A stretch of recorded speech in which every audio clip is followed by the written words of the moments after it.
Hey guys, welcome back to our channel. ಇವತ್ತು Sunday vlog ಶುರು ಮಾಡಿದ್ದೀವಿ ಆ್ಯಂಡ್ ಇವತ್ತು ಈಸ್ಟರ್. ಸೊ ಇವತ್ತಿನ ಸಂಡೇ ವ್ಲಾಗ್ ಹೇಗೆ ನಡೆಯುತ್ತೆ, ನಮ್ಮ ಹಬ್ಬ ಹೇಗೆ ನಡೆಯುತ್ತೆ ಅಂತ ನಾನು ನಿಮಗೆ ತೋರಿಸ್ಕೊಡ್ತೀನಿ. ಬನ್ನಿ ನೋಡೋಣ. ಸೊ ಇದು ನೀವು ನೋಡ್ತಾ ಇರೋದು ಚಿಕನ್ ಕಬಾಬಿಗೆ ಮ್ಯಾರಿನೇಟ್ ಮಾಡಿಟ್ಟಿದ್ದೀವಿ. ಲೆಗ್ ಪೀಸು ಮತ್ತು ಬೇರೆ ಚಿಕನ್ ಪೀಸಸ್ ಇದೆ ಇದರಲ್ಲಿ. ಮತ್ತು ನಮ್ಮ ಪ್ರಿನ್ಸಿ ಮತ್ತು ಬ್ಲೇಸಿ ನೋಡಿ ಹೇಗೆ ಕೂತ್ಕೊಂಡು ಕಾಯ್ತಾ ಇದ್ದಾರೆ. ದೃಷ್ಟಿ ಅಡುಗೆ ಮನೆ ಹತ್ರನೇ ಇದೆ. ಮತ್ತು ನಮ್ಮದು ಸಿರಿದೂ ಅಷ್ಟೇ. ಇವತ್ತು ಇವ್ರದ್ದು ಊಟದ ಕ್ಲಿಪ್ಪಿಂಗ್ ಆ್ಯಡ್ ಮಾಡಿಲ್ಲ, ಬಿಕಾಸ್ ಲಾಸ್ಟ್ 2 ವೀಡಿಯೋಸಲ್ಲೂ ತೋರಿಸಿದ್ದೀವಿ. ಮತ್ತು ಇಲ್ಲಿ ನಮ್ಮ ಈಸ್ಟರ್ ಊಟ ರೆಡಿಯಾಗಿದೆ. Chicken biryani and chicken gravy, mutton, everything ಎಲ್ಲ ನಮ್ಮ ಫ್ಯಾಮಿಲಿಗೆ ಏನು ಫೇವ್ರೇಟೋ ಅದೆಲ್ಲ ರೆಡಿಯಾಗಿದೆ.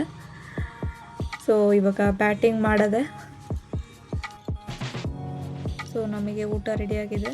ಆ್ಯಕ್ಚುಲಿ ಇನ್ನು ಜಾಸ್ತಿ ಕ್ಲಿಪ್ಪಿಂಗ್ ಆ್ಯಡ್ ಮಾಡೋಕ್ಕಾಗಲಿಲ್ಲ ಹಬ್ಬದ್ದು, ಯಾಕಂದರೆ ನನಗೆ ಇಂಟರ್ನಲ್ ಎಕ್ಸಾಮಿನೇಷನ್ ನಡೀತಿತ್ತು, ಹಾಗಾಗಿ. So hope you guys don't mind. Video ಇಷ್ಟ ಆಗಿದೆ ಲೈಕ್, ಶೇರ್ ಆ್ಯಂಡ್ ಕಮೆಂಟ್ ಮಾಡಿ, ಮತ್ತು ಸಬ್ಸ್ಕ್ರೈಬ್ ಮಾಡೋದು ಮರಿಬೇಡಿ. ಆ್ಯಂಡ್ ನಾನು ಸೀರೆ ಹಾಕ್ಕೊಂಡು ಹೇಗೆ ಕಾಣಿಸ್ತಿದ್ದೀನಿ ಅಂತ ಕಮೆಂಟ್ ಮಾಡಿಬಿಟ್ಟು ಹೇಳಿ. ಬಾಯ್.